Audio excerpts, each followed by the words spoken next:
وتقدم احمد ابو بشكل سليم مررها له والهمسن ما يزال يحاول في هذه الكره كريستيانو والهمسن عرضيه يوب يمسو ثالث للهلال، ثالث في الدقيقه 37.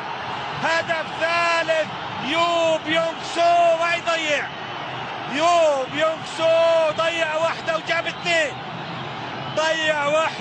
اثنين، وهذا الأهم يوب يونغسو يتقدم في هذه الكرة. وأيضا أحمد الفريدي يمر الكرة إلى والهمسن يدخل في الناحية اليمنى ويلعب الكرة العرضية. يوب يونغسو في مكان وفي تواجد من غير مراقبة أيضا من مدافعي بني ياسر الإماراتي يسجل هدف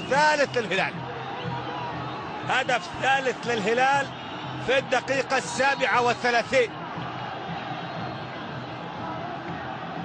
نتيجة مميزة، نتيجة طبيعية لمستوى الهلال، لاستغلال الفرص ولطبعا التوفيق اللي كان خاصة مع يوب.